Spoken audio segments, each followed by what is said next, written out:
Hello friends, welcome to our channel. और हम बात करने वाले हैं बैंक ऑफ बड़ौदा के बारे में, जिसकी लेटेस्ट क्लोजिंग हुई है 95 पे। हाल ही में इसके क्वार्टर 4 के रिजल्ट भी आ गए हैं। क्वार्टर 4 के रिजल्ट जो है वो भी हम गो थ्रू करने वाले हैं, और उसी के साथ चार्ट एनालिसिस पे कौन से ऐसे लेवल हैं जहां पे हमने एज ए इन्वेस्टर ध्यान देना चाहिए, उसके बारे में भी डिस्कस करेंगे। तो देखिए, कंपनी यहाँ पे लार्ज कैप कंपनी है। मार्केट कैपिटल इसका 49,127 करोड़ का, पी रेशियो 6.45 है, जबकि सेक्टर पी इसका 17.73 पे है।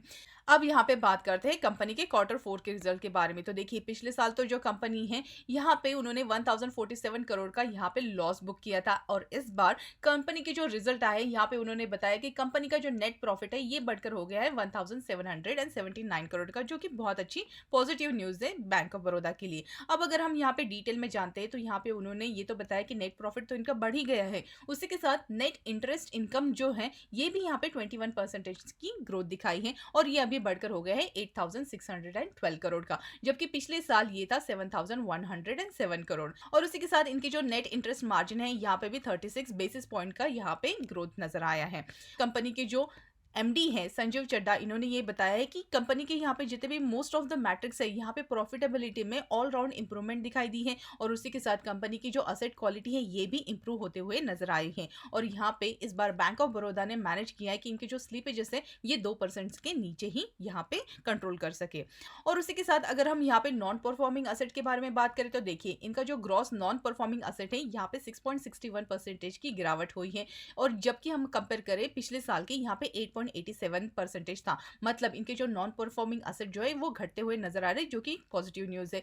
नेट एनपीएस में भी यहाँ पे घटत हुई है, 1.72% अभी हो गए हैं, जबकि पिछले साल ये था 3.09%। मतलब इनका जो ग्रॉस एनपीए और उसी के साथ नेट एनपीए ये घटता हुआ नजर आ रहा है। लेकिन इसी के साथ डिसअपॉइंटमेंट की बात ये है कि यहाँ पे जो फ्रेश स्लीपेजेस है ये अभी बढ़कर हो गए हैं 4514 करोड़ के, जबकि पिछले क्वार्टर में ये था 2800 करोड़। मतलब यहाँ पे जो स्लीपेजेस है ये बढ़ गए हैं, जो कि कुछ खास अच्छी बात नहीं है। कंपनी के बोर्ड ने यहाँ पे एडिशनल कैपिटल ऑफ 2500 करोड़ का रेज करने के लिए अप्रूवमेंट दे दिया है, जो कि ये यहाँ पे एडिशनल टियर 1 टियर 2 जो डेब्ट कैपिटल इंस्ट्रूमेंट है उसके थ्रू यहाँ पे अपना जो कैपिटल है रेज कर सकते हैं। ये पॉजिटिव न्यूज है। अब हम यहाँ पे बात करते हैं टेक्निकल चार्ट एनालिसिस के बारे में, जहाँ पे मैंने इसका डेली चार्ट ओपन किया है। जिस तरीके से आप यहाँ पे देख रहे हैं, जो कंपनी का लो है यहाँ पे 35 का लो बना था, और उसके बाद ये जो स्टॉक है यहाँ पे एक जिगजैग मोशन में ये जो स्टॉक है ऑसिलेट करते हुए अप ट्रेंड की तरफ जा रहा है। मतलब हमारे जो यहाँ पे लोज है ये हायर लोज बन रहे हैं, हायर लोज बन रहे हैं, और उसी के साथ जो हमारे हाइज है वो हायर हाइज बनते हुए यहाँ पे स्टॉक जो है बहुत अच्छा परफॉर्म करते हुए हमें इस साल में दिखाई दिया। अब यहाँ से आगे क्या, तो देखिए चार्ट पैटर्न में यहाँ पे जैसे कि आप देख रहे हैं यहाँ पे एक बुलिश क्रॉसओवर हो गया था। 20 मूविंग एवरेज ने यहाँ पे 200 मूविंग एवरेज को क्रॉस कर दिया था, और ये बुलिश इंडिकेटर था, जिसके बाद ये जो स्टॉक है इसने बहुत अच्छी रैली यहाँ पे दिखाई है। अब यहाँ पे क्या कर रहा था, ये जो स्टॉक है 20 मूविंग एवरेज का सपोर्ट लेते हुए उसी के साथ यहाँ पे अप ट्रेंड की रैली यहाँ पे दे रहा था, और उसी के साथ हमारे लिए बहुत बड़ा सपोर्ट यहाँ पे था 200 मूविंग एवरेज का। मतलब स्टॉक जितने बार यहाँ पे 200 मूविंग एवरेज के आसपास आता था वहां से बहुत ही बढ़िया इसने बाउंस बैक दिया है। अब एग्जैक्टली हम लोग यहाँ पे ये जो 200 मूविंग एवरेज है इसकी जो क्लोजिंग है यहाँ पे 95 के आसपास हुई है। अब अगर मैं यहाँ पे एक ग्रीन ट्रेंड लाइन ये जो ड्रॉ करके रखी है ये भी हमारे लिए एक सपोर्ट का काम कर रही है। मतलब 200 मूविंग एवरेज और ये trend line almost same similar level पे ही यहाँ पे जाते हुए नजर आ रहे हैं। अब यहाँ से आगे क्या, तो देखिए जिस तरीके की यहाँ पे ग्लोबल इंडाइसेस या फिर ग्लोबल मार्केट निगेटिविटी दिखा रहे हैं, हम लोग हमारे सपोर्ट के आसपास है। अब देखिए यहाँ पे मैंने एक रेड ट्रेंड लाइन जो बना के रखी है, हमारा सपोर्ट है यहाँ पे 91 के आसपास, क्योंकि इसके पहले ये जो स्टॉक है इसने यहाँ पे एक बेस बनाया, उसके बाद अप मूव दिया, और फिर से एग्जैक्टली यहाँ पे डबल बॉटम बनाते हुए ये जो स्टॉक है इसने फिर से एक अप मूव दिया। अब यहाँ से अगर ये जो स्टॉक है जो कि 95 के आसपास अभी ट्रेड कर रहा है, अगर यहाँ से फिसलता है तो हमारे लिए सपोर्ट जो रहेगा वो रहेगा 91.71 के आसपास। अगर ये स्टॉक यहाँ पे ये जो हमारा सपोर्ट है ये सस्टेन करता है तो यहाँ से हम एक पुल बैक का एक्सपेक्टेशन लेकर चल सकते हैं। लेकिन हमारे लिए फिर से अभी रेजिस्टेंस का काम कौन सा करेगा, ये रहेगा 100 का लेवल। मतलब अगर यहाँ से एक पुल बैक भी देता है तो हमें देखना है कि क्या ये स्टॉक यहाँ पे 100 के जो लेवल है क्या इसे सस्टेन कर पाता है। अगर ये 100 के लेवल सस्टेन कर पाता है तो उसके बाद ये जो स्टॉक है 105 लेवल के बारे में भी हम सोचेंगे। उसके बाद देखिए, क्योंकि ये जो हमारा एक रेजिस्टेंस है, फर्स्ट हमारा रेजिस्टेंस रहेगा 100 का, अगर ये सस्टेन कर पाया तो उसके बाद जो हमारा नेक्स्ट टारगेट है वो रहेगा 105 का, और उसके बाद हम यहाँ पे 110 के बारे में सोचेंगे और उसके बाद हम स्टॉक को फिर से एक बार रिव्यू करेंगे। ठीक है, तो ये तो हो गई अगर एक पुल बैक मिलता है तो ये रहे हमारे लेवल। लेकिन अगर ये जो स्टॉक है नीचे की तरफ जाता है, जैसे कि हमने देखा है क्वार्टरली रिजल्ट कंपनी के बहुत बढ़िया आए हैं, लेकिन ओवरऑल जो मार्केट के सेंटिमेंट है वो कुछ खास नहीं है, तो यहाँ से एक पुल बैक दे सकता है, हम पुल बैक यहाँ से जरूर एक्सपेक्ट करके चलेंगे। लेकिन वो pull back most of the time ऐसा नहीं होना चाहिए कि अगर पुल बैक आता है तो वो सेल ऑन राइज की भी स्ट्रैटेजी के हिसाब से ये जो स्टॉक है नीचे की तरफ जाते हुए दिखाई दे सकता है।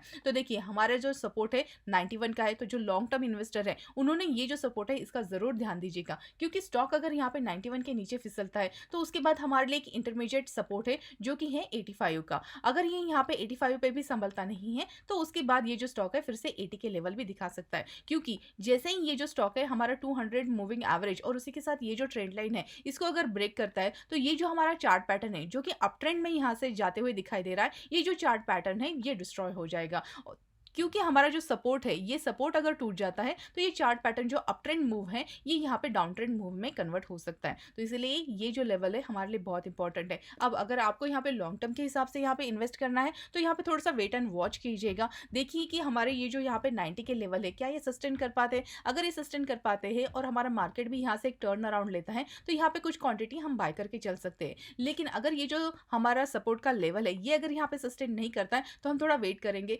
मार्केट को थोड़ा सा यहाँ पे संभलने देंगे, और उसके बाद जहाँ पे ये स्टेबिलिटी या फिर स्टॉक जो है कंसोलिडेशन में चला जाता है और उसके बाद एक जो टर्न अराउंड देता है उसके बाद हम यहाँ पे कुछ क्वांटिटी बाय करके चल सकते हैं, वो भी लॉन्ग टर्म के हिसाब से। अब अगर हम यहाँ पे इंडिकेटर की बात करते हैं तो देखिए स्टॉक जो है यहाँ पे हमारे 20 मूविंग एवरेज के नीचे ट्रेड कर रहा है। अभी हम लोग यहाँ पे 200 मूविंग एवरेज के सपोर्ट पे है और उसके बाद हमारे लिए जो सपोर्ट बन के आ रहा है वो हमारी है एक सपोर्ट ट्रेंड लाइन। तो ये सपोर्ट का जरूर ध्यान दीजिएगा, बहुत ही क्रूशियल लेवल है हमारे लिए अभी। अगर ये टूट जाते हैं तो उसके बाद नीचे के लेवल्स हमें दिखाई दे सकते हैं।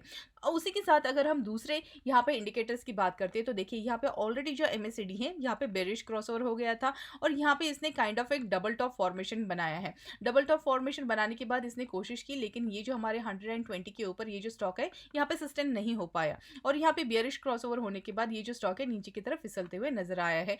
RSI जो है हमारा बहुत ज़्यादा नीचे की तरफ फिसल गया है, क्योंकि देखिए बाकी अगर आप यहाँ पे कंपेयर करते हैं मोस्ट ऑफ द टाइम जो RSI है 29 के नीचे नहीं गया है, लेकिन इस बार का जो हमारा RSI है ये 29 के नीचे फिसल चुका है, ओवरसोल्ड पोजीशन में यहाँ पे नजर आ रहा है। लेकिन यहाँ पे MACD देखिए यहाँ पे बुलिश क्रॉसओवर होने के कुछ खास चांसेस नहीं दिखाई दे रहे हैं, तो इसलिए हमने थोड़ा सा वेट करना चाहिए यहाँ पे।